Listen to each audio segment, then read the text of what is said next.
Well, I'm so excited to be here. We've got the high energy, amazingly talented Jessica McHugh with us. Welcome, Jessica. Thank you so much for having me. I'm so Oh, jazzed to be here. yes, we're going to have a fun time. I can already tell. Yeah. It's going to be super fun. So, Jessica McHugh is a 2 times Bram Stoker Award-nominated poet, a multi-genre novelist, and internationally produced playwright who spends her time surrounded by artistic inspiration at a Maryland tattoo shop, which is so fucking badass. I love that. She has, listen to this shit, 29 books published in 14 years. I like what the fuck? I was I'm just like, what, how do you just constantly, it just spills out? That's amazing. In the beginning. Yeah, right, exactly. Yeah, now we all avoid it, right? Those include her Elgin Award-nominated Blackout poetry collections, A Complex Accident of Life, and Strange Nests, her sci-fi bizarro romp. The Green Kangaroos, and her cross-generational horror stories, the Gardening Guidebooks Trilogy, which I love the covers of those. Those are so fun. So if you would like, you can explore the growing worlds of Jessica McHugh at the best website name ever, by the way, McHuniverse.com. Like, how catchy and fun is that? I love that. So awesome. We're so excited to have you with us today. I cannot wait to hear all of the everything. So tell us about your journey into the horror genre and kind of what drew you into it. I mean, like a lot of horror authors, it's just been my life forever. Like I've always loved horror. Any kind of like, urban legends when I was like a little kid and like spooky campfire stories. Of course, scary stories to tell in the dark was just, I was always Formational. Yeah.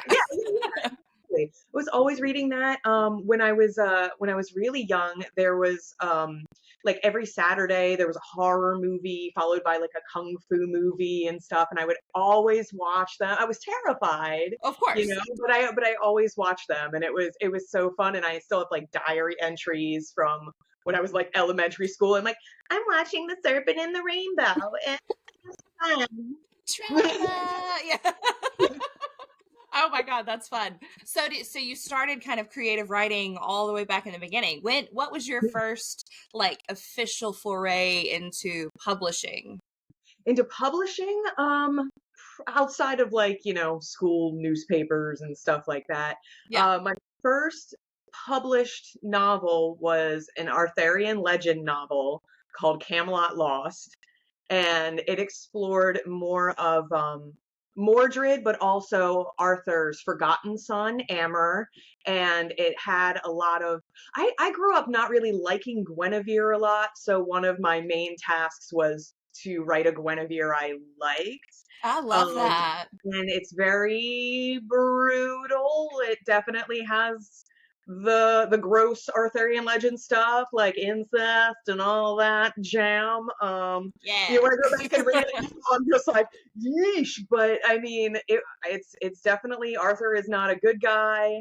I had a lot of fun writing it, and it's not in publication anymore. Like a lot of those first novels that I had. Oh yeah, yeah. Sounds like maybe it needs to come back out though, because that sounds like a fun tale. I'm into that, and I love one of the things. So I write historical horror, and I love exposing, what people were actually like when they're actually assholes. Everybody's oh, the founding fathers. I'm like, they're a bunch of fuckheads. Like, no.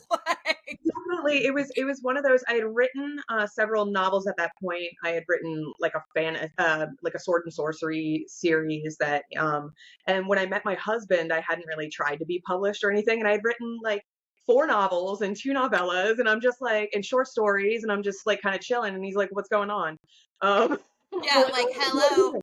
But man, what a backlog to have though, that you could just be like, oh, look at all these things I have. Yeah. Yeah. And then, so that's kind of like how the answer to the question of how I got so many things published is before I even tried to get published, I wrote a whole bunch of things.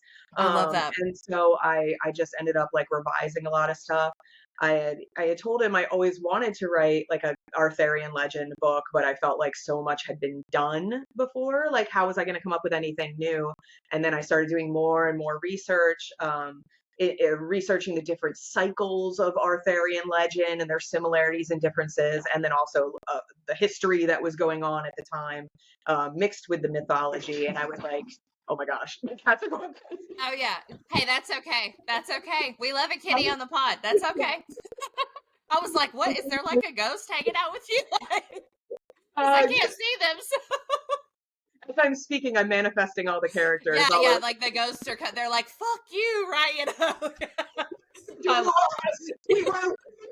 Oh, I love that. Yeah, no, I hope Benjamin fucking Franklin is turning over in his grave for the way that I have portrayed him in my, but I'm just like, you nasty, and everybody's gonna know about it, you know. Oh, I love that. I love that. Behaved better, yeah.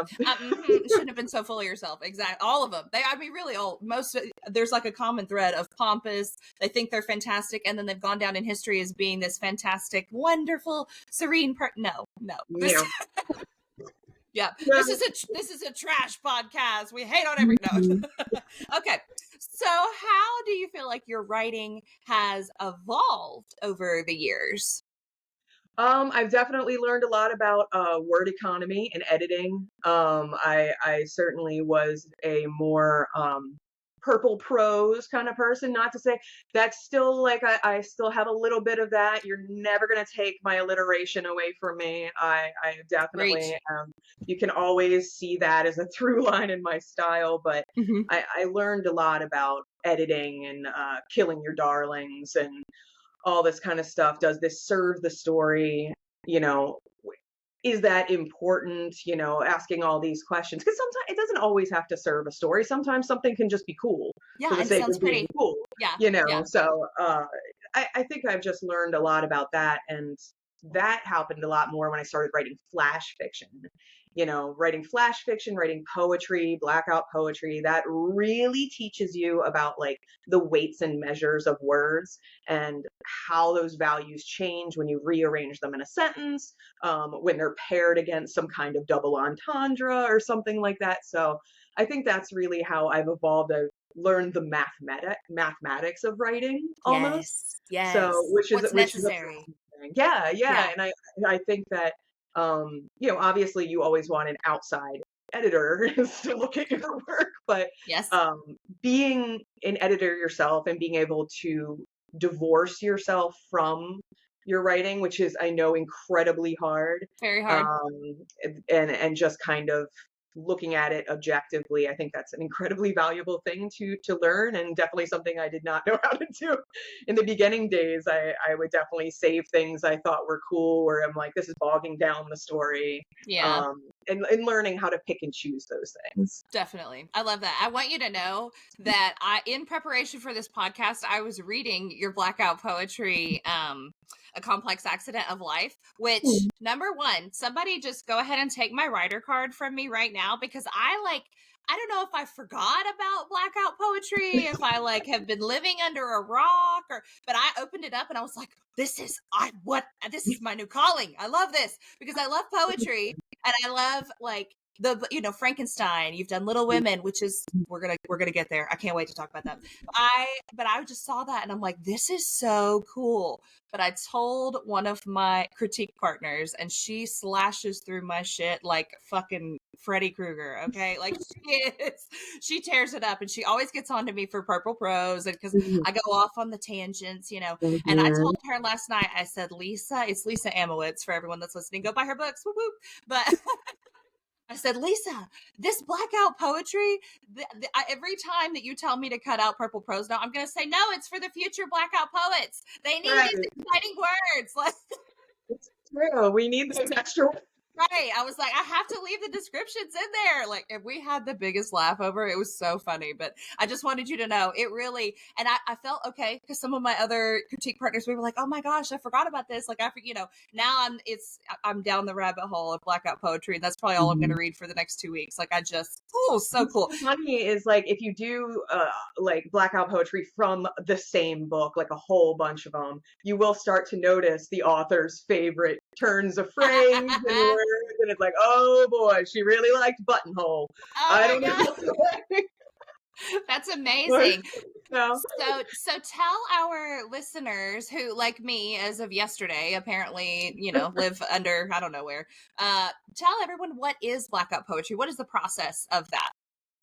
blackout poetry is taking an existing piece of prose. I mean, it could be a book, it could be a play, poetry, it could be, a VCR instruction manual, and then finding a hidden poem in it. And it's really, I always say, genre wise, going horror with your blackout poem or going humor with your blackout poem are probably the easiest things, just because Yes. of you can use so many double entendres and like little tricks of wordplay. They're also when you're done finding the poem, you incorporate a design to kind of black out the superfluous words. So that's really fun with horror too, because you can make lots of fun little horror designs. And you can cut the words out, make a collage, you can rearrange them, you can use the words as is in the order they're in, or you can take them out of order and dance the eye all over the page. You can find words hidden within words. So it's really a very fun and forgiving art. And I'm very, very fortunate that I found it Oh, when I yeah. did. I was definitely in one of those points where we all as writers hit our points where it's like, why am I doing this? I had Mm-hmm. just released a novel, Nightly Owl, Fatal Raven, with Raw Dog Screaming Press, and it just like nobody was seeing it, and I was just so bummed out and just kind of I think in that mindset where it's like, I'm never going to stop writing, but maybe I Right. take a break from like the publishing side of the career, because I felt at that time I was like writing full time, and I was just like trying to pump out as much as possible to make Mm-hmm. money so I could live Burning and out. keep Yeah. writing. Yeah. Yeah, so I was It took burning the out. spark away from it a little bit. Yeah, Yeah. Yeah. exactly. And I found blackout poetry at that time, by accident, basically, and it totally saved my life and turned me around and reignited a spark that I wasn't sure I was ever going to get back, and Oh it's my gosh. amazing. I love that. And you can tell, I mean, in what I've read so far, like I said, it was transformational for me. I was like, what the fuck is this? I love it. Like, I mean, it's so cool just to have like a story within a story. And, Hmm. like you already said, talking about pulling words out of the middle of words, I didn't Hmm. even know that was possible. Like, that's awesome. It's going to be that is awesome. And I love the direction, using Frankenstein, using Little Women, like these texts that already have kind of that gothicy, even, I Hmm. mean, and there's some sadness and some angst in Little Women too, like, so you could really pull out an interesting, a very internal conflict type of story from that. And I think that's so cool. So we know kind of what your process is like for writing the blackout poetry, but what is your process like when you're sitting down to write flash fiction, or a novelette, something like that? Yeah, it's funny because I'm writing a novel currently. It's the third book in the Gardening Guidebooks Trilogy. So it's it's a heavy one, because I have to tie up this incredibly decades long story, not only for the characters but for me, because I Yeah. started writing these characters in like 2010 Oh or my something like that, gosh. or 2008, something like that.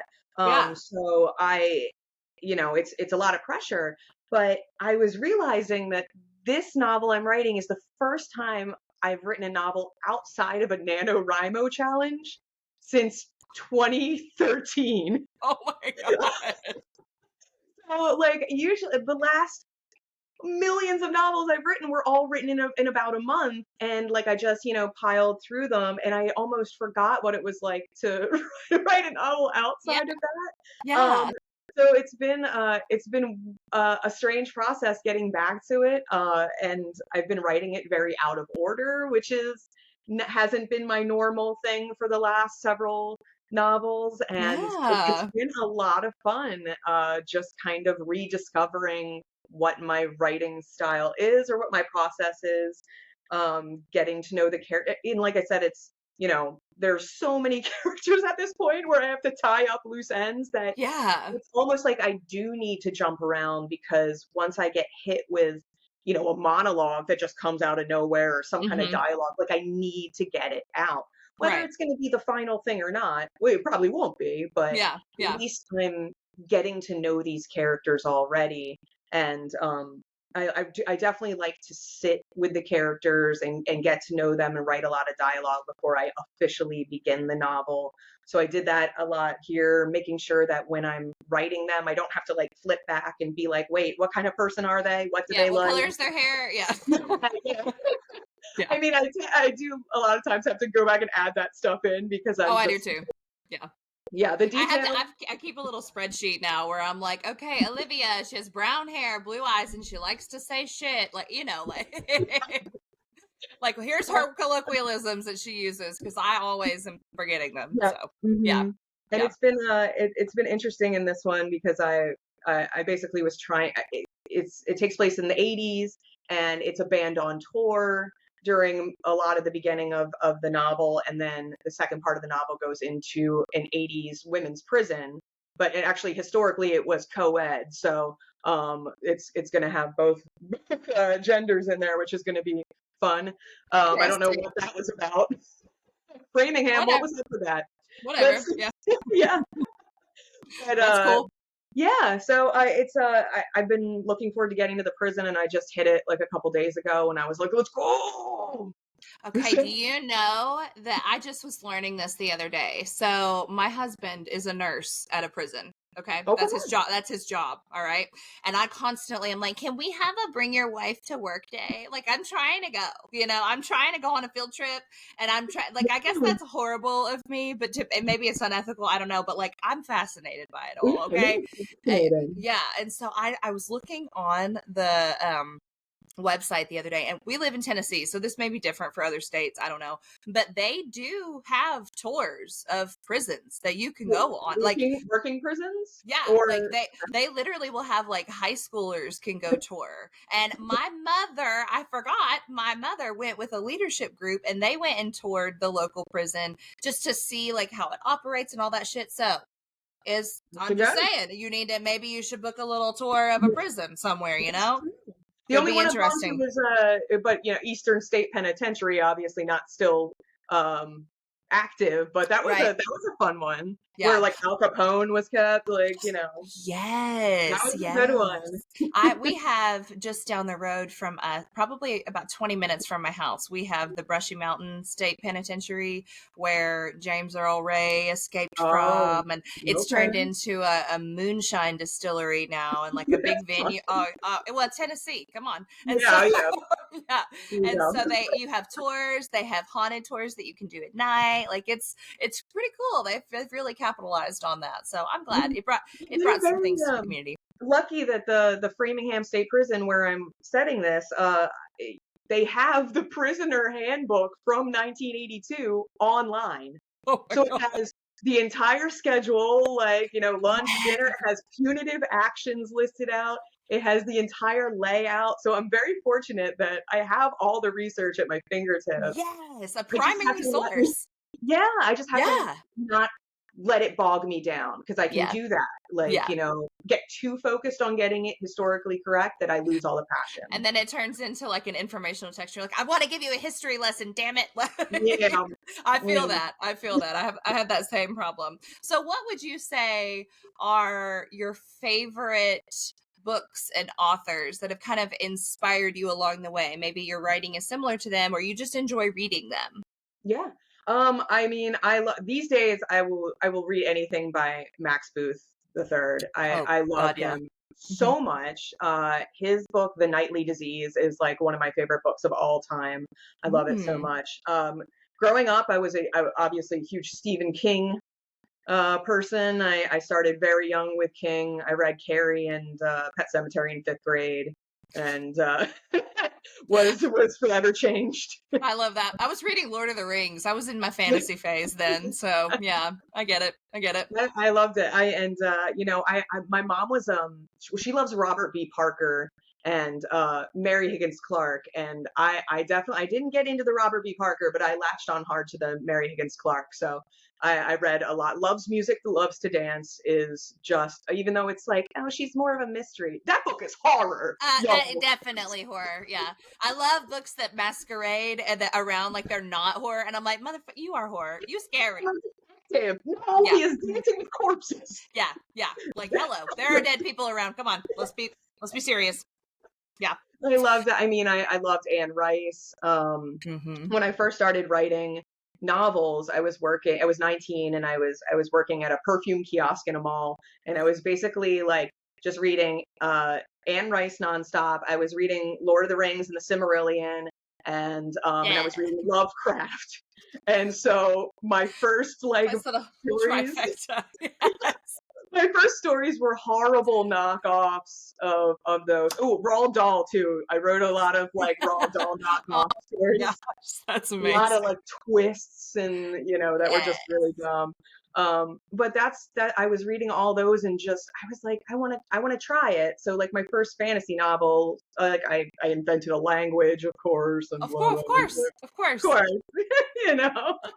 So that was kind of those specific authors were like the jumping off point. And then now I'm just like I read mostly small press authors and Indie that's life. yes, Yes. yes. Yes. So I mean I love Haley Piper.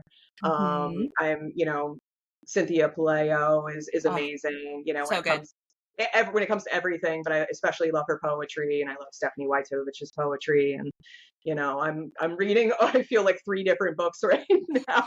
So Oh it's my just like gosh. I have poetry going on, I have a novel going on, I have a novella going on. I can those of you that can read multiple books at one time, I'm not one of those. I have to do one at a time, and I like a one day, like I'll just sit down, read it for a few hours. Like I like to just get through it. You know what I Hmm. mean? And Yeah. so more than one, I just can't. I Well, I'm can't not even very good at focus. Yeah. finishing them in a timely manner. Sounds like me in writing. Yeah. Yes. Definitely, definitely. Okay, so The Quiet Ways I Destroy You, coming out August 22nd. Tell us about this book. I am pumped as fuck for this book to come out. Yeah, I'm really excited. It's made from four different copies of Little Women. So including a really fun like children's abridged one that was very bizarre to look through. But it Okay. was the biggest, so I had to get that one. So Yeah. it's cosmic horror, it's queer horror, it's feminist horror, it's body horror, it's pretty much any kind of horror you could possibly want. And it is I feel like when I was going through it, I was kind of I was using this feeling of the I always forget how to pronounce it.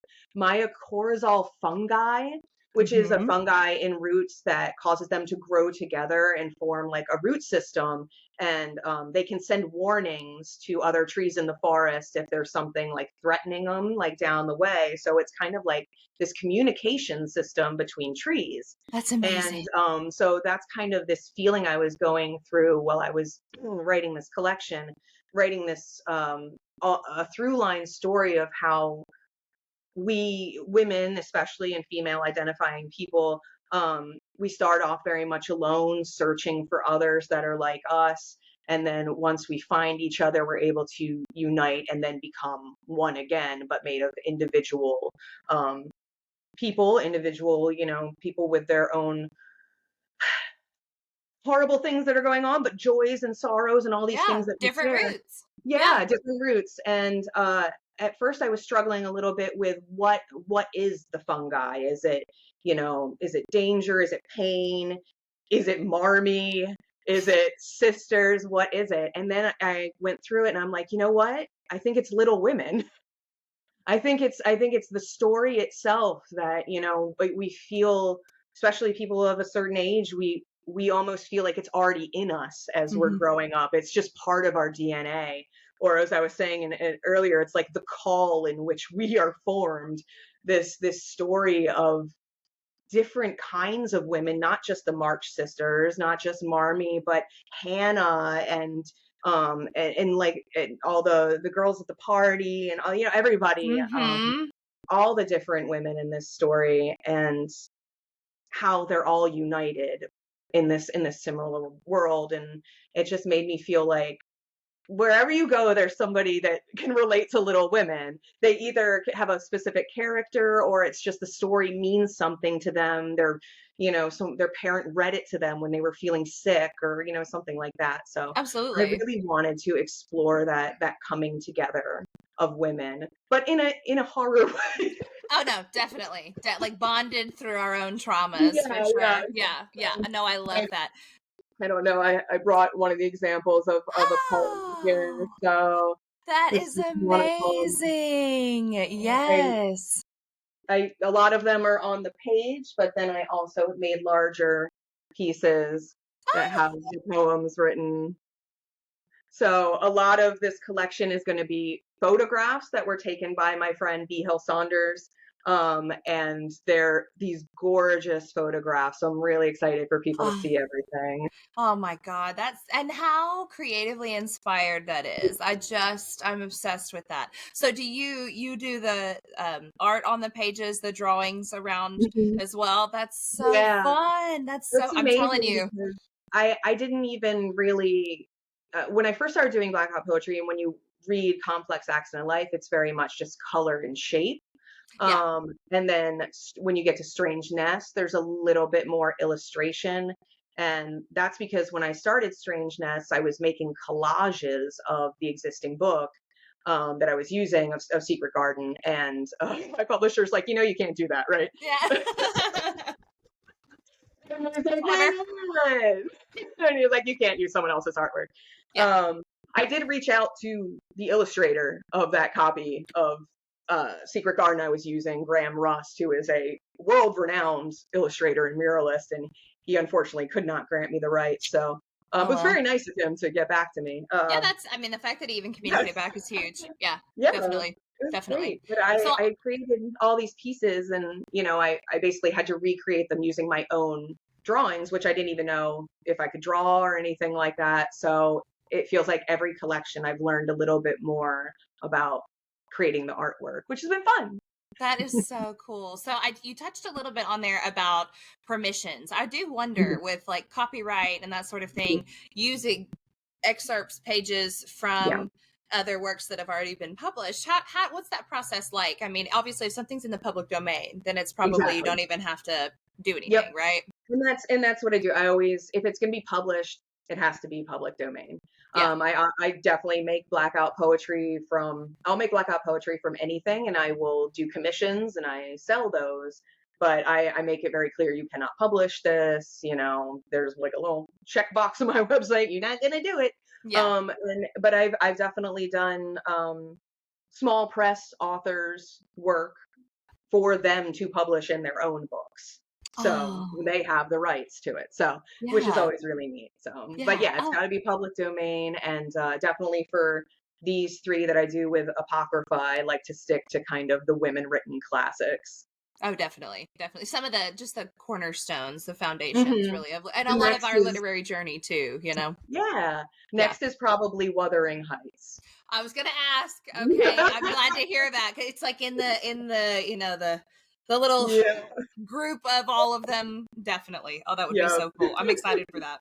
I am excited for that. And it honestly too, like, what a fun challenge to see, like how different authors would, use blackout poetry for the same work, like how other Yeah. people would do Little Women or Wuthering Heights, because And you because words can. I mean mean, something so different from everyone. Yeah. absolutely. You can find so many different poems on the same page.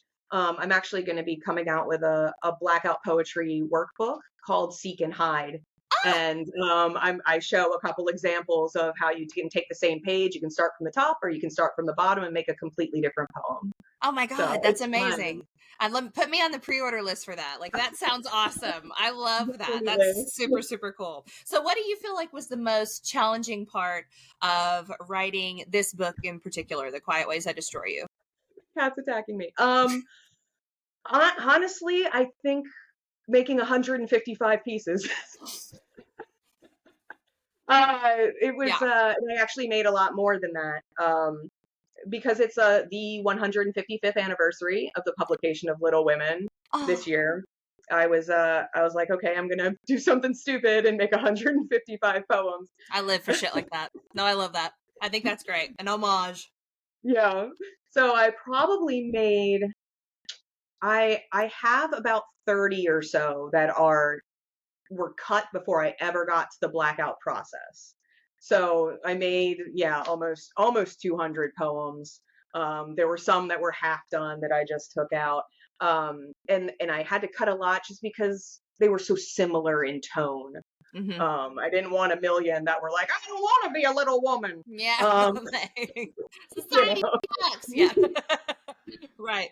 Uh, Exactly. it was basically trying to get out 155 pieces that felt all, like different, unique pieces. Was probably the Okay. most difficult. That is so cool. And you said how many different versions that you used in making this? 4 different copies. Four And this different was copies. probably the one I used the most. You can see how like Oh, look, it has given its life. No, that's so fun We got it all though. like where I was stealing letters from other things.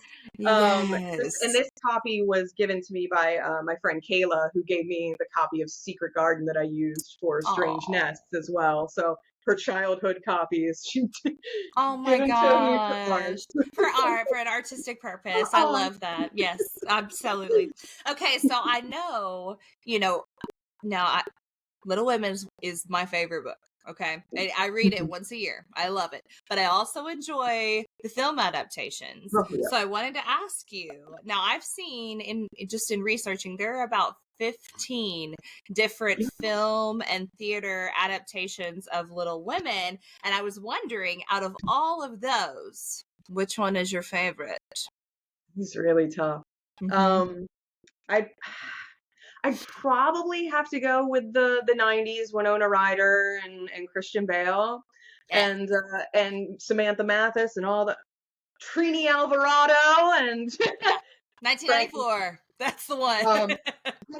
and probably the only reason for that is I really love the Greta Gerwig version. Mm-hmm. Like Oh, really yeah. fanatically love it. Yeah, it's really good. But the soundtrack to the 90s one like lives rent free in my head. Yeah. All the time. Yeah. So that's honestly, when I hear it, I just feel good and happy. Nostalgic. And it makes me feel like it's Christmas time and like, yeah. I think probably that one.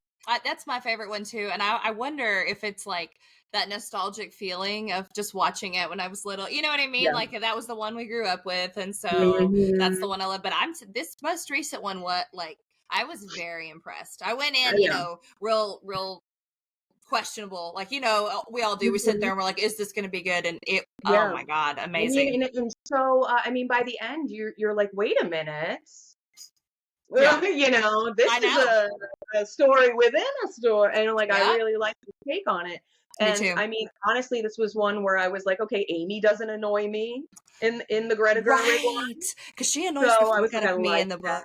Yes. Mm-hmm. I've never liked her as a character, and you almost, because in the book, that was one of the things I hated about the book. Hated, quote unquote hated. Yeah. But in the movie, I was kind of like, I can see it a little more. I can actually understand it a little better, because in the book she just seems whiny and I'm like, ew, why do you get the happy? I just didn't like that. Exactly. So, yeah, I liked her take on Amy, and obviously Florence Pugh is gonna kill it every time. But anything that and Saoirse Ronan, like they are just so good. Yeah, beyond. Love them. So, what are you hoping that readers take away from The Quiet Ways I Destroy You? That you're not alone. There's always someone that's going through something that is maybe not exactly what you're going through, but you can always reach out and find someone that can identify with your pain and hopefully your joy as well. And then in sharing that, then you reach out to somebody else and someone else and someone else, and by the end, we are a force. That's right. And all of your roots are connected, and the trees will know. I love that. Do you have a favorite poem from the book? I do love one, and it's probably one where I almost thought about redrawing it because like the picture didn't turn out the way I wanted, but it's she had done a dreadful thing, but black silk looked so lovely on her. Oh, I just love the kind of love that. Yeah, it's like a huge story within just a few words. Like I Yeah. have goosebumps. That's awesome. That is really good. That's my shit. I love that. I tried to draw like a woman covered in seaweed walking away from a shipwreck, but she kind of ended up looking like She-Hulk, which is okay. That's fine. That's definitely an interpretation. I'm into it. It's Yeah. fine. She-Hulk in a I love shipwreck. that. I'm down. She's a sea monster. It's fine. Like it is No, what it is. Yeah. I love that. okay. Yeah, hey, that is okay. And we forgive that. I think that makes it better. That makes it better. That's great. I'll look for that page. I'm excited to see it. So what advice do you have for people that are getting into this sort of blackout poetry style, other than buy your how-to book that's going to be coming out for sure? What other advice do you have for them? I mean, it's just have fun. Like it's supposed to be fun. It's a very forgiving art. There are certainly tips and tricks on. Oh, my cat is attacking the butterfly. Cat wants to be on the pod. um, Frankie hot dogs. What's his name? Frankie hot dogs. Love that. I had a cat named Pop Tart growing up, so I thought, oh yes. Yeah, it's you're gonna make mistakes trying to figure out what words work best, the best paths to use. That's okay. I suggest using pencil first. You know. That's a good title for a book. Pencil first. Pencil first. Yeah. No, it's supposed to be fun. Just have fun with it. It's not. I mean, it's a serious art, but it's not that serious. Right. And then when it comes to like doing the artistic portions, I always think it's interesting to maybe don't go conventional with it. If you're talking about blood, what's a different color that's not red? What other ways can we interpret blood or murder and all these things? What shapes are gonna surprise the reader, but also while keeping control of the eye line, because that's kind of one of the most important things, is being able to keep it legible, but making the eye dance. So it's an interesting poem to read as well. Oh, I love this. It's like a whole experience reading it too. Like that's so cool. You get like an artistic experience, but then you have the tactile with your eye movements. That is so cool. Fun for, I feel like as much as I love writing novels, I love the the high rate of like endorphin release that you get with blackout poetry, because you find the poem first. Yay, I wrote a poem. Then you color it. Oh my God, I colored it. It looks great. Then you publish it. Yes. You have all of these little rewards. There's so many. I love that. The original piece. I sold it, I love that. Oh my God, it's that's just kind so of cool. like instead of a novel where it's like, oh, I've been writing for 8 years. So like if I have to read this fucking chapter one more time, I hate it. I love when people will gush over something. They're like, oh, I love the way, and I'm just like, I fucking hate that chapter, because you've read it so many times it doesn't even mean anything to you anymore. Yeah. Mm-hmm. But then you get the distance from it and you're like, oh yes, this is it. This is good. Yeah, who wrote this? Because that's a yes. I do love those ones. So what do you feel like are some common misconceptions about writing in general, other than that everybody's filthy rich, publish a book and become a millionaire? Yeah. Probably that you write it and it's done, or write it, you edit it once and it's done. I mean, that's just not the case. And it shouldn't be the case, honestly. No. I don't think anybody writes anything perfectly the first or second time, especially something like a novel where the more you write, the more you get to know the characters and realize that some of the stuff you did in the beginning is not what that character would do.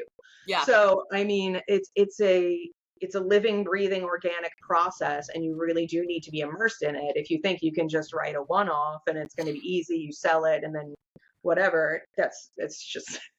Good luck to you. Yeah, good luck. Yeah, I wonder though, like how many rounds of editing do you think like Stephen King goes through these days? Like I wonder that. Does he just like sneeze and they're like, yeah, we'll publish it? Like, he you know what? He probably does like do one round and then he hands it off to someone, and then Yeah. that's probably how it goes as a team of people. But, whew, uh, you Yeah. got to be a team Yeah. for a long time. And I'm about to next week I hit my 15th year in the business, and Yay!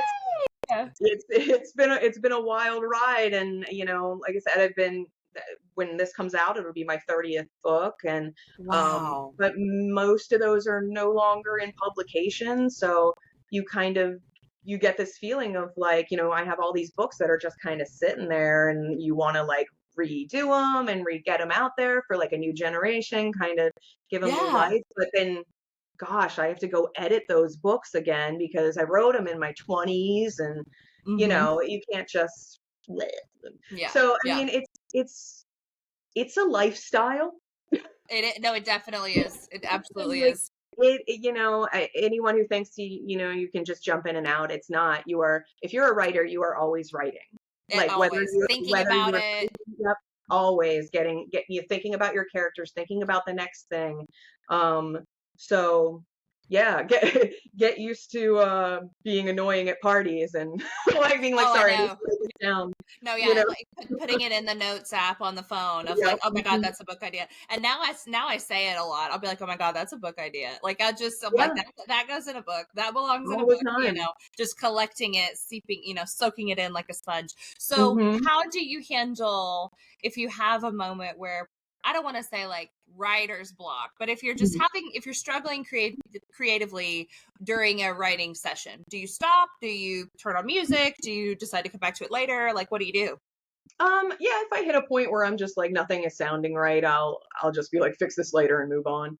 Or obviously I could a lot of times I'll like start a metaphor and then I'll be like, oh, where did it go? Yeah, that And I'm ain't like, it. I'll make a little note and I'm like, maybe this is worth exploring and fixing, or the I definitely, during a point when I was writing full time, and I was, trying to make as much money as possible. I had this mentality where it's just like, you have to be always be producing, always be producing. Mhm. Now I'm in a mindset where it's like, sometimes rest is best. Um, Yeah. so because you just can't overload yourself like that. If I feel like if I'm excited to get to a scene and I'm having some trouble getting there, I will just pile through, skip it and go to the scene I want to write. Mhm. Because there's no point in just floundering around. Right. But I mean, I love to, I'll pick up another book and read. I definitely was struggling with something in my book, and I read Gemma Amour's Full Immersion, and it helped me get Yes. through an issue I was having. And I'm like, oh, this is what I should do. And Yes. like, it totally, like, when I saw it at StokerCon, it was like, which I'm sure it has for lots of other people for Oh, other I'm different sure. reasons. It's Yeah. amazing. Yeah. Um, but I love, I'll have stuff on in the background. Like I'm rewatching Penny Dreadful and Peaky Blinders, and I'll just Mm. put on something atmospheric, Yellow Jackets. When I was writing my young adult series, I just had Gilmore Girls on all the time, and Dawson's Creek, and it was wonderful. That's so fun. But then you get that tone of like Yeah. the language and the feeling. And Hmm. yeah, I cannot do that at the same time as writing. I have to. Hmm. I keep hearing myself saying I have to do one thing at a time. Hello, neurodivergent Rachel. Yeah. Okay, but I'll have to cut that out. I just said my actual name. Okay, so let me make a note of that. I do that all the time. I always dox myself. And I'll tell you this because I'm gonna have to cut this section out. It's Mhm. because I'm an administrator for a special education department for a school Okay. Uh-huh. system. We have 18 schools, and so they need to not know that Dr. Peary is in horror world. Gotcha. Like I have to keep Wow. it totally separate. Marie is my Yeah. middle name, so that Oh, yeah, isn't that funny? I just that totally is doxed myself. funny. I know I cut it out all the time. I literally do it all the time. Everybody that I talk to knows that I have a pen name. I'm just like, damn Yeah. it, I cannot keep it together. So anyway, okay, back on track. What were we even talking about? I don't remember. It was Right, with stuff in the background and oh writing. yes, yes. I'm the type that cannot write with other things in the background. I'm Mm, constantly, I like having music, but it can't have words. uh-huh. And I Mm, like having, like, I'll watch a movie or I'll have some sort of visual stimulation, something that can happen before I mm, start to write so that I'm feeling the mm. vibes. But then, no, Oh, moving forward, I can't have the both. But I love that you're immersed in your yeah, experience. I Yeah. definitely will, if with NaNoWriMo, when I would do those a lot, like I would just, right before I started, set out all the DVDs that were all like the vibe and Yes. yeah, I no, but I can't write to music with lyrics, which is No, yeah, funny. no, because the words that's never Yeah. been like in school. Teachers would turn on music and the word, and I'm like, well, I can't do my homework. Like, I can't do Mhm. this. This is not. I can't have it at the same time. I will tell you though, I had Tim Wagner on the pod a couple of weeks ago, Mhm.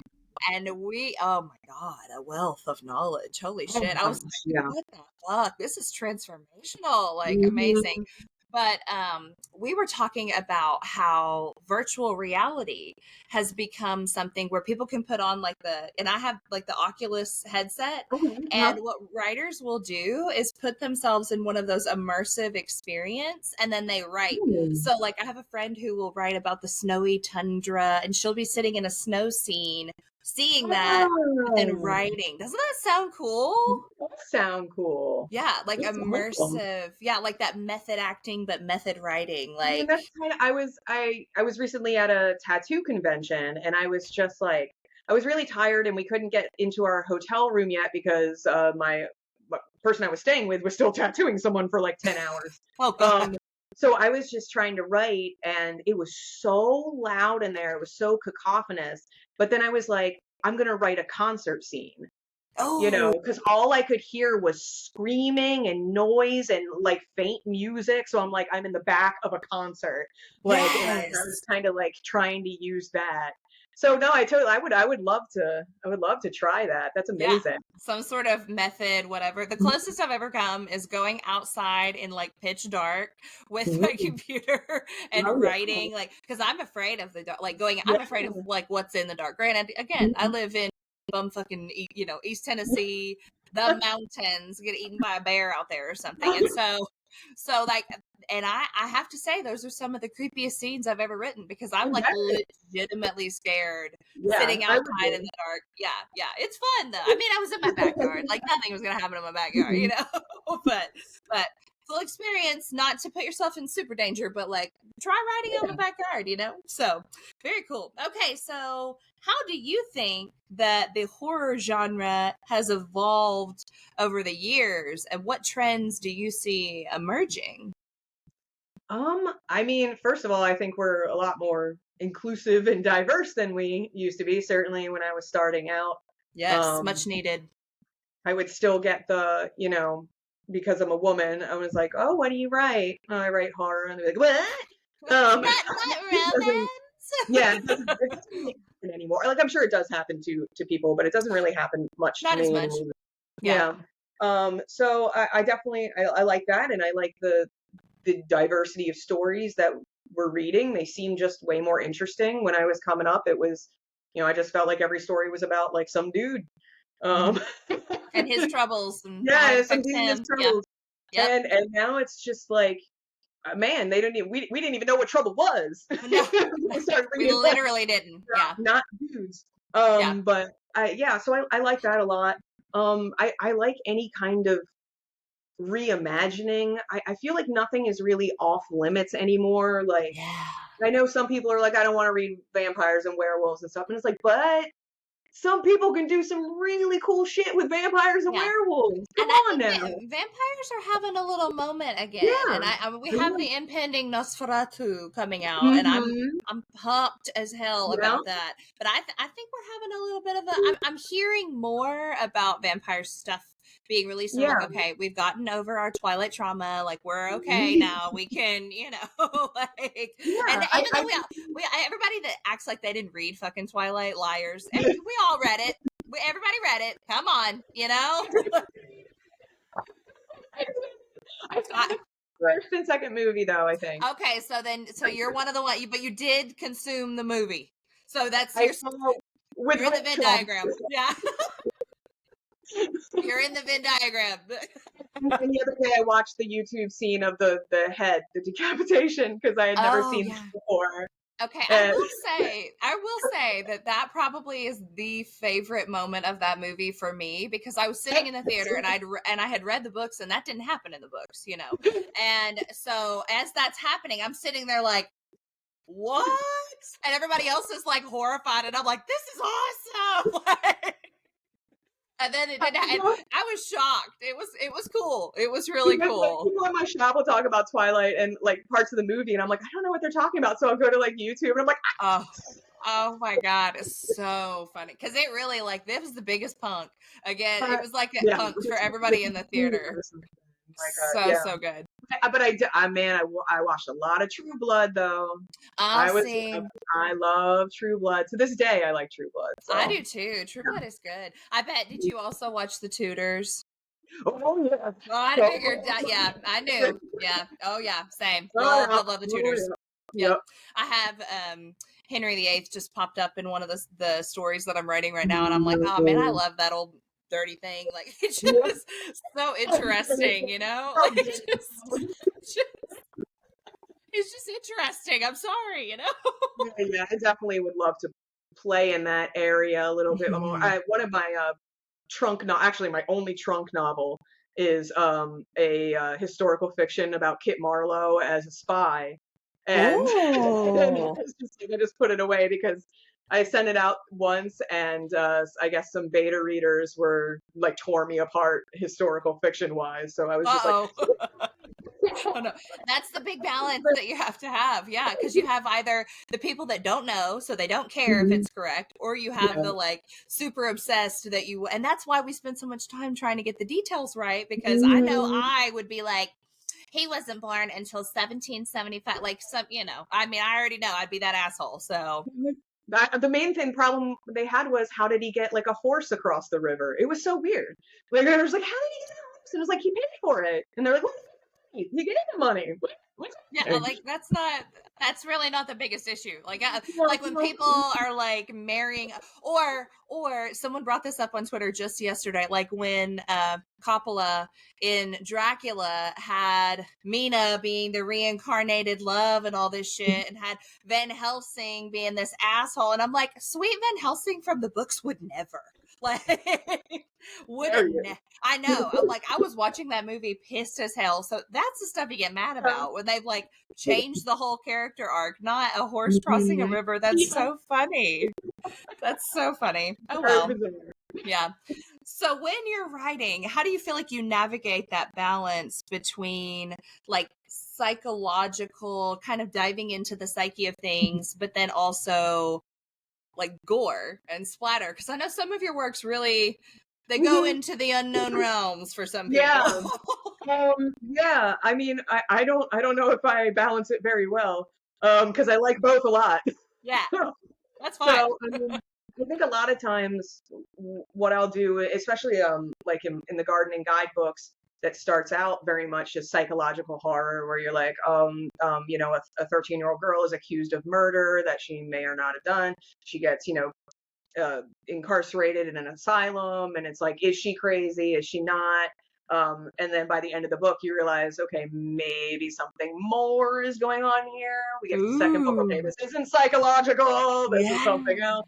So it's like, I think I like to play with that, and then be like, okay, maybe there's something deeper something supernatural going on, because I don't love to play into that, you know, crazy people are killers, you know, kind of thing. So I want to be gentle there, without, you know, taking away the fun that psychological horror can be. Absolutely. So.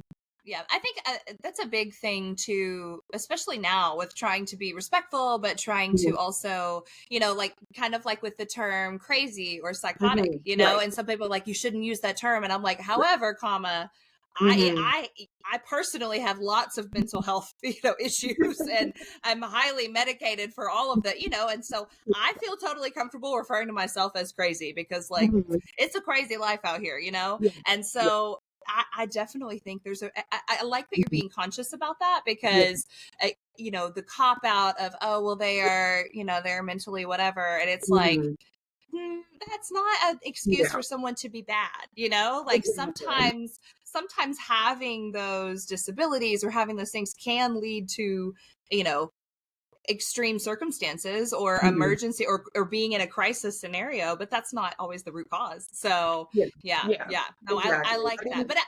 But also being able to still do it in a fun way, like Split, like that movie, with and have multiple personalities. I mean, that is horror. That is terrifying to think about, having trauma in your life that has split your personality. Yeah, that's scary. Yeah, so absolutely. And I definitely wanted to, like, that first book, since it is very much, it's in the late 50s and stuff, and it, I call it asylum horror because it feels like one of those like bombastic, melodramatic 1950s asylum kind of stories. And then where the second book is 70s cult horror. So I tried to lean into kind of the genres of the time. The 80s one is more rock and roll and like satanic panic kind of stuff.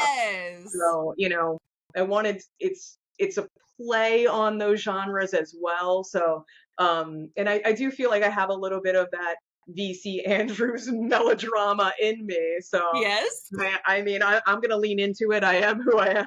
That's how I feel. There's a phrase, I'm going to bequeath it to you. It's embrace your inner intensity. Yeah. And I'm just like, fuck yeah. I'm going to embrace the hell out of that. Like, I love it. Yeah. I definitely, I had this working on this one. I'm like, I did get so caught up on I have a responsibility to these characters after, this whole thing to do it right. And I didn't, maybe I shouldn't go so crazy with it, or see, I use that word too much. Maybe I shouldn't go. It's okay. But it's okay. I am okay with using that word. I just think people have taken that too far, because most people are like, it's okay. That's a term that we use in society, so don't feel bad about saying that. I'm trying to put it wacky. And it's iconic. Like I'll use that term too, and it's just, to me, I'm at peace with it. Like, I think that's okay. I don't think that you have to have mental, any kind of mental illness to be able to use those words. It's totally okay.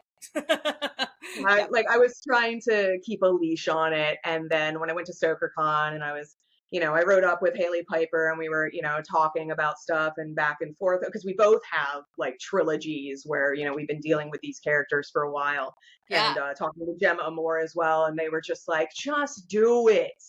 It was like, this is the third book. Like, if someone's reading the third book, you already have them. True. And they already know your characters, so you don't have to re-explain it. Yeah, that's true. That's very true. Exactly. Yeah. And they're just like, whatever you want to do, just do it. And ever since, I feel like I shouldn't need that permission, but somehow just getting that permission from people that I respect, and, I have let way loose, and I'm having a lot more fun, and this book is going to be way bonkers. I mean, the first two are bonkers. This is bonkers. Yes, I love that. You need like a bonkers rating on your books from now on. That's amazing. And I'm obsessed with that kind of that parallel between the time period and then what the popular subgenre of the time was. So I'm going to put you on the spot. What do you feel like? What genre, subgenre era are we in right now? Oh, like these days? I think we're in a body horror. I think this is a big body horror time. Okay. I feel like, especially with the political conversations that we're having, body horror is a huge thing, especially where so many of us feel like we don't have ownership of our own bodies. Exactly. Yes. We're seeing a lot of stories about violation in that way, in our bodies changing or being possessed, or, being controlled by someone else. Yes. Kind of like Handmaid's Tale too. Like that kind it's not even just in horror. It's in other genres as well. So I'm with you. I like the idea of the body horror. That's very cool. Very cool. Of course, you say that and I start thinking like all the extreme horror covers are going in my head. They're like running through my head on a reel right now, which I love extreme horror. And so people I had someone ask me the other day, they were like, have you heard of this book called Playground? And I'm like, yeah, I heard about that. It's so fun. And they're like, have you made it to page 40? I'm like, oh yeah, I read the whole book. I love it. Like, it's because like if you saw that cover and you still read it and then you get mad about it, you have no reason to, like, what you're in for.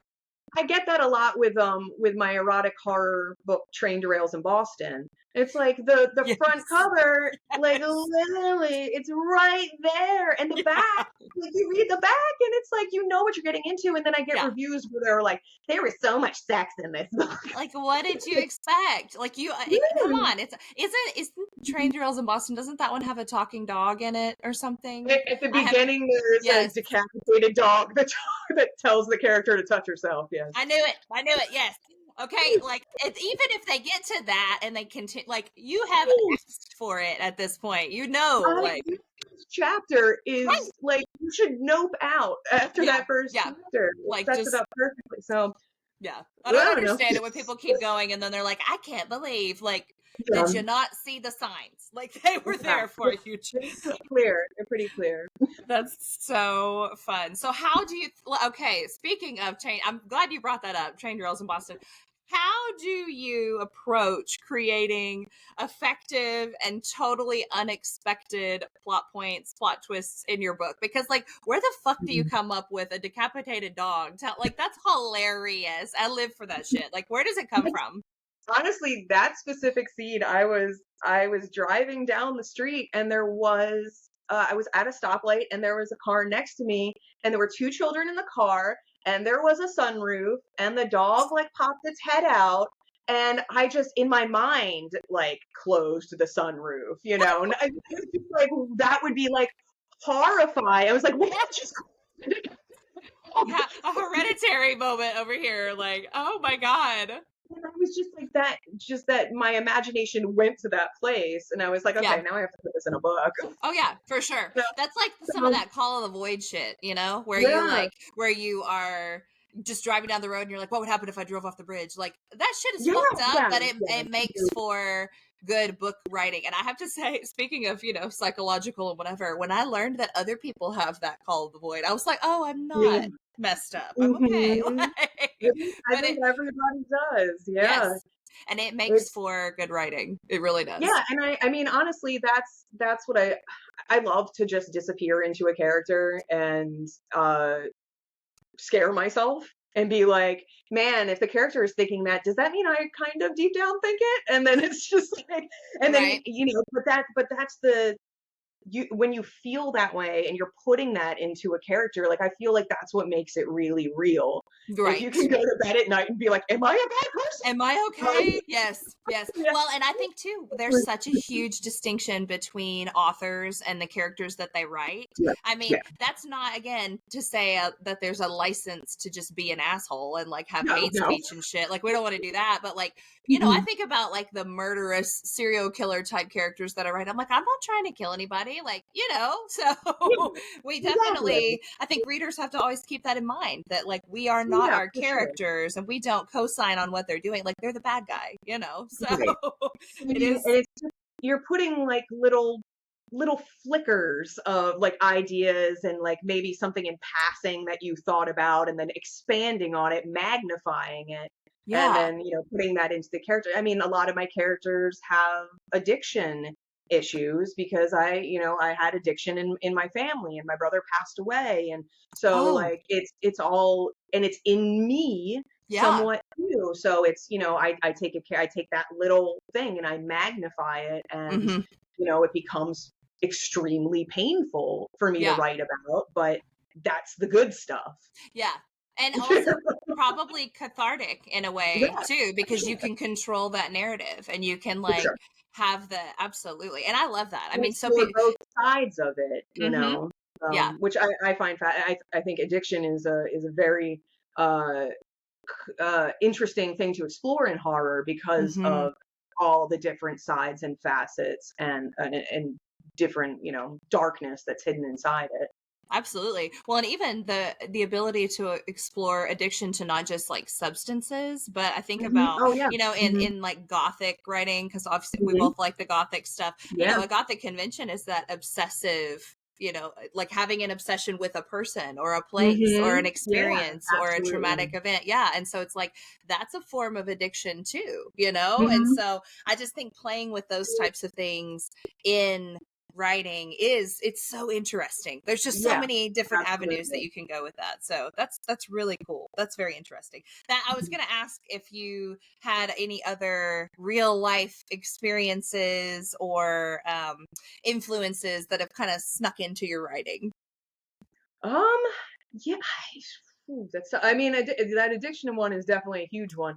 Hmm. Um, Especially because I mean, I wrote the Green Kangaroos, which is all about an addict to a drug called Atlas, and it takes place in Baltimore, in Maryland, where I don't live in Baltimore, but grew up around there, Hmm. and takes place in 2099 and follows an addict who's in a virtual rehabilitation program against his will.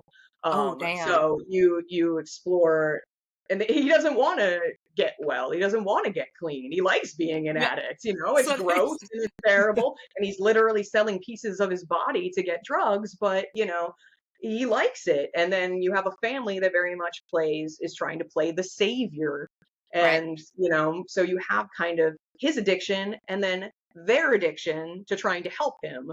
Oh, So the it's savior complex. Yeah.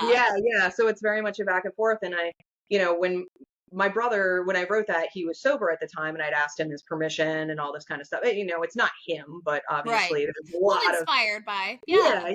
yeah. Yeah. And then and I love that book, and I was like, okay, I've dealt with this now. Yeah. You're I've dealt with the addiction thing. But then he died.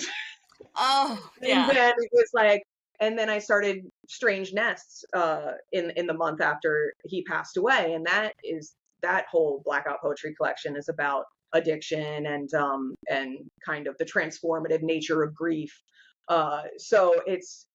So that opened it up again, and then like I started another book that had an addict in it, and that opened up again, and it's just like a wound that I keep opening, because I mean, there's no way it's ever going to close. I Right. mean, even if I wasn't a writer, and constantly excising it and digging out different parts of it and slapping them on the page, it was never going to Right. heal. Right. So I definitely I incorporate that a lot, because I still feel like there are always going to be unresolved issues Hmm. when it comes to that. When it comes to kind of any type of grief, really, Absolutely. it's something that doesn't leave. It's something you learn to live with.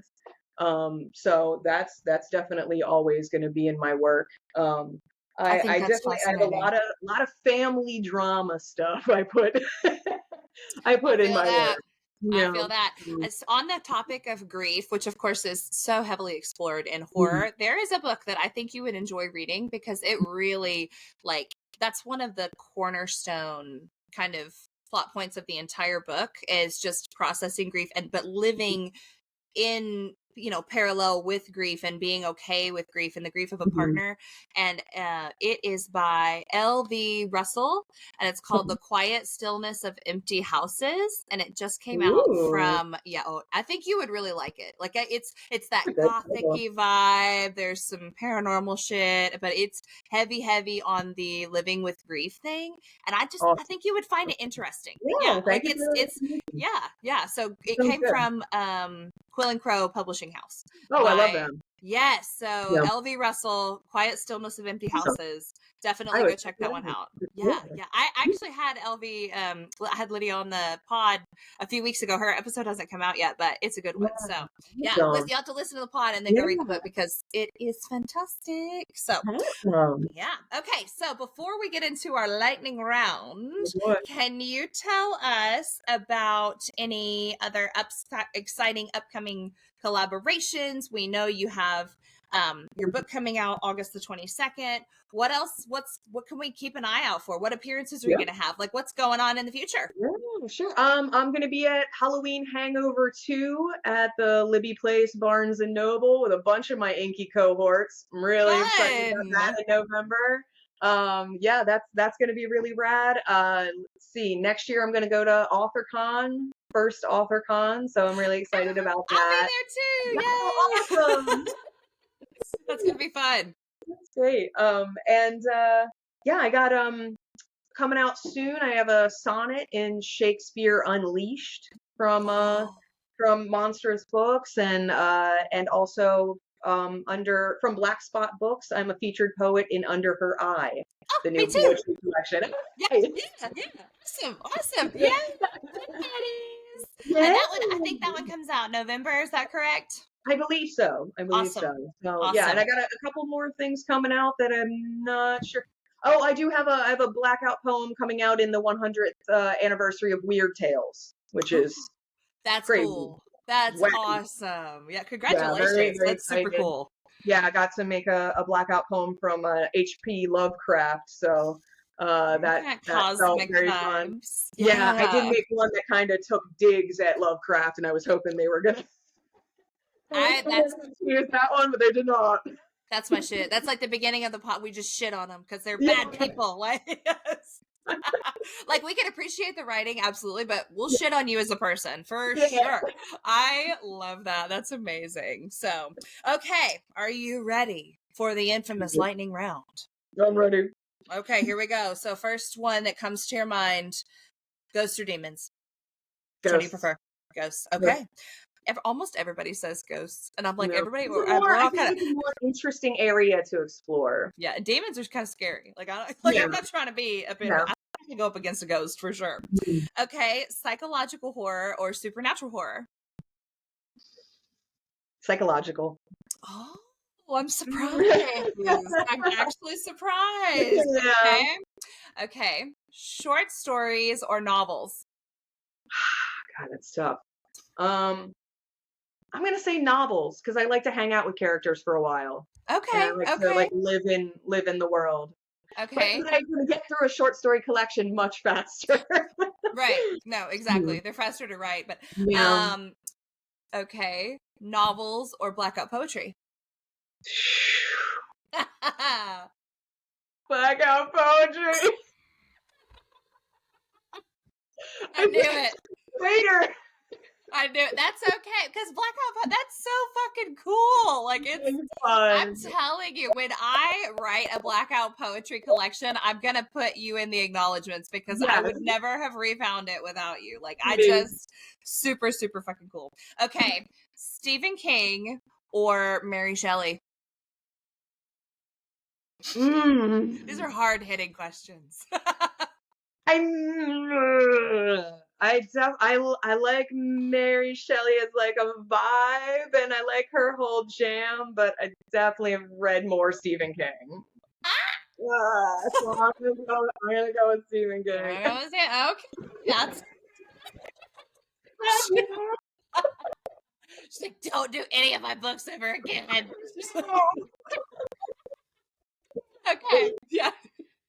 My favorite poem is by Percy Shelley, so it's like I don't know. I think you've given her your homage. It's okay. I think she probably forgives you. It's okay. I'll speak for her. It's fine. Okay. Cosmic horror or slasher horror? Cosmic horror. Okay, fun. All right. Oh, you've already answered this one. Writing in silence or with background noise? Background noise. I like to write at bars a lot too, so I always I like the manic nature of bars and the characters all around me. Yeah, I love it. That is cool. Okay, so you do that method writing then.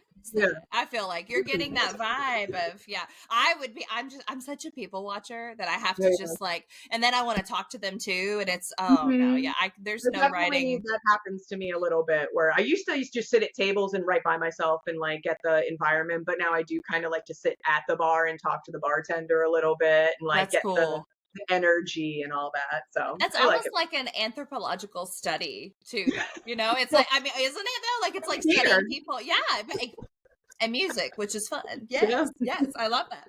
Okay, horror books or horror movies? Books. Okay.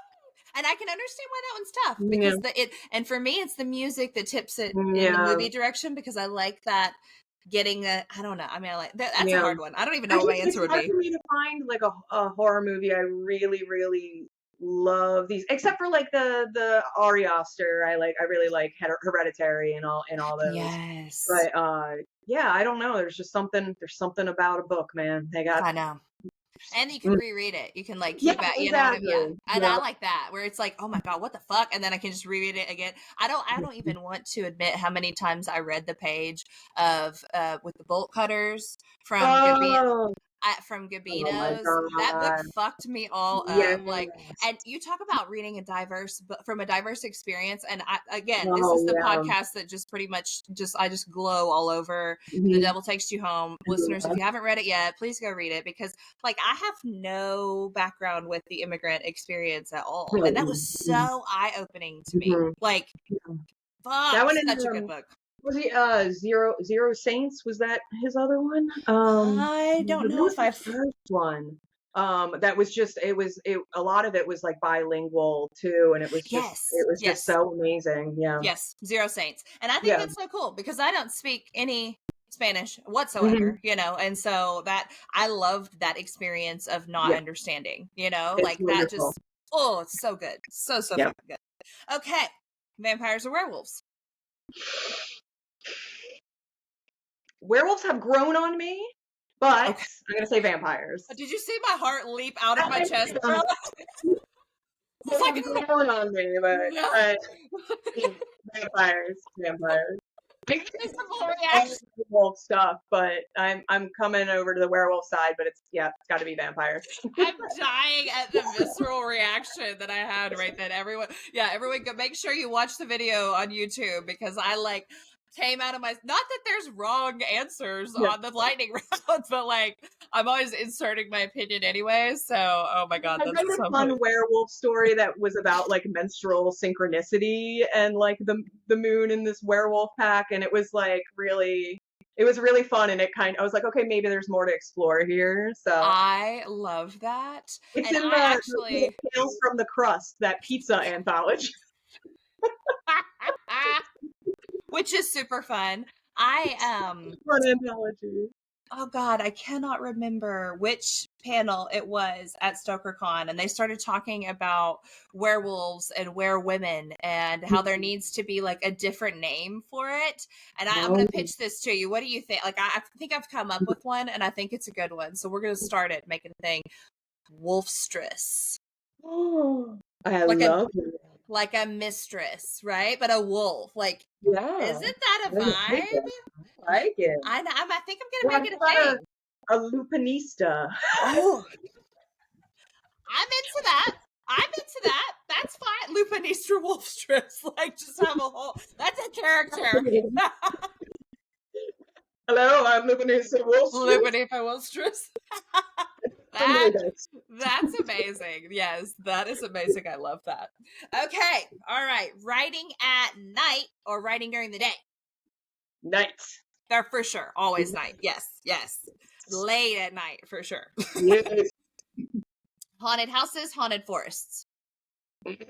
Houses. Mm-hmm. Because I like the metaphorical haunted house territory too. And that was a really interesting panel at StokerCon, the modern haunted house. Like, there I was a lot of love that discussion one. about that, and especially the unhomed, like the unhoused, like that Mm-hmm. discussion was so interesting to Yeah. me. So Yeah. Well, and the how haunted, different cultures consider. yeah, I didn't even realize that started me down a research rabbit hole about how some yeah, cultures will bury their family members that have passed away in their homes, like, and yeah. then they have and I'm like, that's wild, like that. But then again, we have cremated remains that chill in our homes, like, It's really so not that strange. it's Yeah, not. Yeah, it's. But I'm like I always don't want to do it, fascinated with. but No, I am not embarrassed to admit that I am trying to legally find a way that my body can be preserved like a skeleton. I want my fucking skeleton on Mhm. display with like a pink wig, my hair, like, because it looks red right now That because of would the be light. But I mean, amazing. yeah, like I've got the pink hair, and I'm like, Yeah.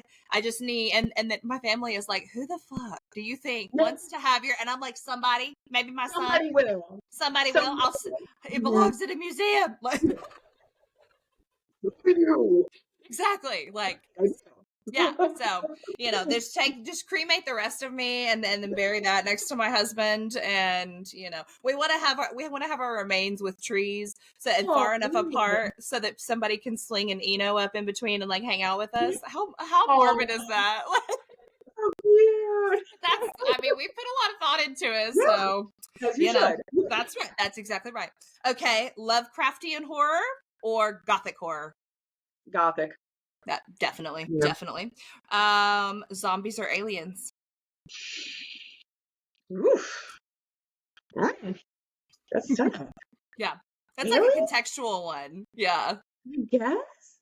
Just because I feel like there would be more varieties. Yeah. More interesting. I love all of this talk about UFOs and shit. I'm like, listen, beam me up, baby. I'm ready to go on an adventure. Like, let's go. Because this earth is starting to get shitty. Like, I'm ready. Let's go. Take me. It's just none of the probing, but I'll hang with you in your spaceship. Yeah. Let's, I'm fine with it. Okay. Writing with a plan or letting it unfold organically. So, pantster, plotter. I'm a bit of a mix. I like to start with a bit of like I have an outline for this novel. I have completely veered off of it. So I like to start with something in mind and maybe have a little destination. But if I veer off, I am more than happy to do that because the characters know what's going to happen better than I do. Yeah, we just spin what they tell us. Yep. I mean, like I said, they change so much, and the settings change, so a lot of the outline probably isn't gonna even take you anywhere good after a while. So yeah. Or at least for me. So a little bit of pre-planning with some flexibility. That's if it was a NaNoWriMo thing, I would be very planned out. Yeah. That is so impressive that you have completed so many of those. I have to tell you, I always have the best of intentions. And then I'm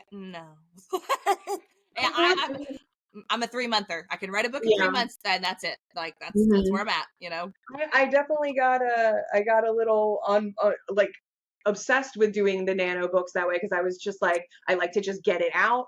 Yeah. Just, really, really quickly and then spend the next however months editing it and editing it.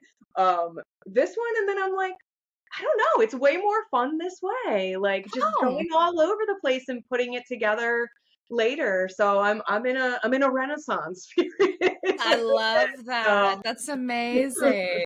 Rediscovering the McHugh-universe. Yes. Okay. Editing by computer, or are you one of these that prints it out by paper and edits by pen? Yeah, I handwrite everything. So, yeah. You and my husband, he wrote no. Okay, but at least your handwriting is like normal sized. I always say this is his serial killer sign. That like when he is a serial killer, I'll be like, we should have known, because his handwriting is so small that it fits in 2 lines fit in one like line. That's a serial killer trait, is it not? Like. I'm sorry to say. Yeah, no, it is. That freaks me out. I'm just like, you are so many scrawled feverish things in a field notebook. Yeah. You should see. He takes notes on like sticky notes. I wish sometime on the podcast I'm gonna have to have it as an example because it is fucked up. I'm like, what is that? That's like an ant wrote it. I cannot read my handwriting for sure. Yeah. They'll be like, "Oh, your handwriting's so great. Oh, what does that even say?" My god! And handwriting it—that blows my mind. Good for you. That's awesome. And then I'll usually print it out and then hand edit it in a binder. Man, I am all technology all the time. I just only computer. That's the only way I can, because I'm faster that way. And I think it's my handwriting is so scratchy, and there's just some textural something there that I would much rather fly and type. So it's so funny how we're all so different. Okay. Serial killers or monsters? Monsters. Okay. Both equally is interesting. Yeah. Not trying to hang out with either one of them, but It could be either. Like a monster can be a serial killer, serial killer can be a monster. That's very true. Very true. I mean, they are very interchangeable. Okay, so let me ask you this. Traditional monsters or I'm trying to say organic, but that's not original monsters. Original. So like something like Like that you vampire versus created. like oh okay. Yeah, like a vampire versus some shit that somebody came up with, you know. Yeah. I mean, I do like a good original weird monster. Yeah. I mean, speaking of like, Gemma Moore in Full Immersion, I was like, it takes a lot to make a stick figure Scary. frightening. Yeah. And Yeah. that was a frightening type of monster. Yeah. So Very I mean, cool. done well, I'll always take an original monster over something that's been done, or if it's like a mashup of two classic things, that's Yes. always interesting. So Yeah. And I like reimaginings of the classic things too. You know, I yeah, mean within reason, but like badass vampires, you know, like yeah. it's cool. Or the softy werewolf, you know. Yeah. Sesame Okay. the brush. Yes, yes. All right, found footage horror or traditional horror? I guess traditional, but found footage is good. It is Yes. fun. Yes, it I is. definitely prefer found footage story like fiction over found footage movies. Oh yeah, yeah. So Like epistolary type stuff, like a yeah, but I would say probably traditional. yeah. Cool. Very cool. Okay, body horror or creature horror? Body horror. Yeah, I knew that. I was like, why even ask that one? That was for sure. Okay, horror podcasts or horror audiobooks? Ooh. Mm-hmm. Audiobooks, I think. I don't listen to a lot of I'll listen to like horror writing podcasts, but yeah, I don't Right. listen to a lot of like the cool stories and stuff. I know. So I wish that I listened to more of those, but yeah. I'm always listening to like writing craft type, you Yeah. know. And if I'm going to do a podcast, that's kind of the vibe. And I don't do audiobooks either because Yeah. I like to hold the book and Mm. read it, you know. So I used to listen when I drove more. I used to like teach creative writing, and I was on this highway that took forever. So I used to listen to a lot of audiobooks, and like I feel like some that was the best way to like Clockwork mhm. Orange. I could not read it. Every time Yeah, I picked it up, my eyes went all googly on all the made up words. But right. listening to it, I mean, I was fluent in NADSAT by the end of like listening Oh, to it. It was just that's so like cool. bushy yar blockos all over the place. Yes. That reminds me. I was going to mention earlier when you were talking about making up a fake language in one of your first fantasy books. Did you ever read I'm going to reveal my nerddom right now, which I mean, I don't think anyone's going to be surprised, but the Artemis Fowl series that's like a Did read YA those. like fantasy Yeah, urban I've heard of fantasy them, type but I've thing. never read them. Okay, so what's really cool about it is this was also back in the day when there weren't as many internal designs for Mhm. books. So whoever, I don't know whoever did it, they had the language of the elven people. I think it was dwarvish Mhm. actually. Mhm. Um of the race of dwarves that are in that book, and they had that language around the edges of the pages, Oh. which I always thought was cool. But then Yeah. my super geeky self went through Artemis Fowl where they had like blocks of the text that they had translated, you know, Mhm. from their little book of seed of life or whatever. I translated the language and then went and translated around the edges of the book. It was a whole second book. How What? fucking cool is that? Yes. That's amazing. Because it was like the Bible, the seed of life, whatever, of this race Mhm. that they mention in the book all the time. And it was around That's the edge. clever. How fucking cool is that? Really Like, clever. I know. And so now That's I'm like, very cool. yeah. And that was like, No 90s. sleeve shit. Yeah, and I live for some, and I That's was cool. like in 4th or 5th grade figuring this out, and so I was like, this is Oh my my shit, god. you know. Oh man, and that was just That's amazing. transformative. So all of our listeners, somebody bring that shit back. Like I love that, you know. Maybe I will because I like it. I need some kind of dead language or something that goes around the page. Oh, I'm gonna do that. I'll cut this part out of the cut. Not really. I'm not gonna cut it out, but. But keep a watch, people. The idea has formed here. I love the idea of a dead language around the edges of the book. And Yes. oh my God, that's such a cool idea. Look at this. The That's light very bulb cool. is happening right Yeah, now. right? Fine. Fucking lightning round. There's no lightning about this. Yes. Okay. So We have 3 more questions. And I think I'm going to know the answer to the last one for sure, but we'll see about the other 2. Classic horror or modern horror? Modern. Okay. I mean, there's so many neat things. We've gone in a lot of different directions. Yeah, for it's sure. just a lot more exciting. Yeah. Okay. Writing with a deadline or without? I do like a deadline. Mm-hmm. Keeps our shit together. Yeah. Yeah, I like a deadline. But then also your NaNoWriMo though is like a deadline, and now you're writing the novel without one, and you're liking it. So maybe that's true. Maybe it's true. Maybe I'm answering these from a different point of view that I haven't really immersed myself in yet. So yeah. Or it could be the type of writing, like novel, maybe no deadline, but like flash fiction deadline. You know. Yeah. I mean, I'm also I'm not really submitting too much anymore. Like, so I don't have a lot of deadlines right now. I don't think I have any deadlines right now, honestly. Well, that's nice. So yeah, it does feel very leisurely, but I think I do really like a deadline. Yeah. It's just this year I'm chilling. Yeah. Hey, that's great. That's one of those rest is best. Like, you got to have your time to, we call it kicking back and enjoying it. I love it. And just seeing all the cool things that are, and hopefully, getting through your TBR pile too, because ours could tower over and kill us, because if there's ever a need for a bunch of books I've never read, like I'm ready, Through a lot of the ARCs from last Stoker Con. I still have Same. No, I know.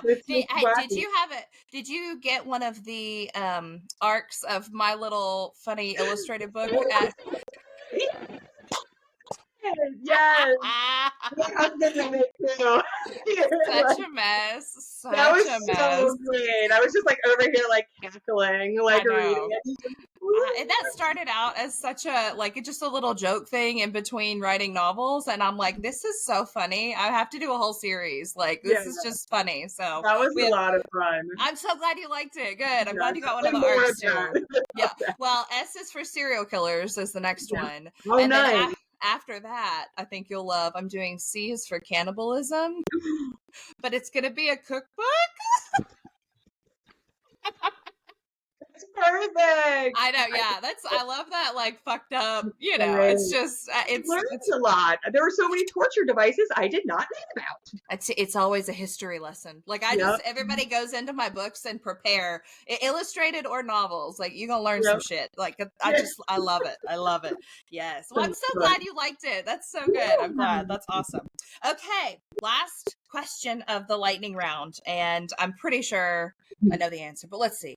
Little Women, one of the book adaptations, or one of the books, the original book, we'll go with that, or Little Women, one of the film adaptations. Which one would you rather consume? I know, it's hard. The film. The 94 film? Okay. I did not expect that. Yeah, I think I would watch that a lot more than I would pick up the book. I mean, just now, especially because I've been looking at it for the last. Yeah, well, true. You're I'm foundered on it. This is that. I don't ever want to read it again. Yeah. There's yes, but you get the experience without the having to. Yes, okay, fine. Yeah, but also that nostalgia very much. Mm-hmm. I feel, even though I read Little Women a bunch when I was a kid, I saw the film a lot more, and I had the soundtrack, and it makes me feel so warm and happy. Yeah, it's just a good feeling. It is. Yeah. I totally understand that feeling for sure. Okay, so we know that we can find you at, again, most awesome website ever, McHughniverse.com, which is MCHUGHNIVERSE.com. So her last name tied in with universe, which is so that's clever. That's some clever shit right there. I like that. And then I know they can find you on Twitter. Where else can they find you out in the ether? You can find me on Instagram and TikTok and Twitter and Blue Sky and Threads and whatever new else thing there is. God. At the Just McHugh. Oh, the consistency. I love Yeah, that. That's yeah. great. Good for you. Good for you. You had the foresight. You had the foresight there. Yeah, no, good for you. Okay, so go find at the Jess McHugh and make sure to pick up your copy of. Are they on pre-order? Is They're there? not. They're not ready for pre-order yet. The Okay. cover should be coming next week or this coming week. So I'm really excited. Lynn Hansen is doing the cover. She did the Oh, cover for I Strange die Nest for and her Complex work. Accident of Life. So I'm really Yes. excited. So as soon as I have that, I'm going to be sharing that, and hopefully the pre-order link will be soon after that. Oh, I love that. And actually, we were talking about this before we started recording, but there are some jewelry pieces that Lynn usually has for sale at events that have the designs used for your books, which is so fucking cool because I have a complex accident of life necklace that is apparently gone. I don't know where it is. I've lost it because I was wearing it. I don't know, but know that you can I'm on it, just kind of yeah. crawl away. Yeah, which is why I loved it. I was like, this looks like a Victorian lady that's like dead, and I just am into that with the flowers, like love. Yeah. So if you are one that likes to wear book representations, make sure to represent those books too. You can find them at Lynn's at her, I wanted to say desks, her tables at the various book events that they go to. So very, very cool. Well, thank you, Miss Jessica, for coming on the pod. I've had such a blast with you today. Thank you so much for having me. This was I so much fun. will. Good. I'm so glad. You'll have to come back on the pod and see us again, okay? Absolutely. Absolutely. Okay. All right. We'll talk to you later. Right. Okay. Bye.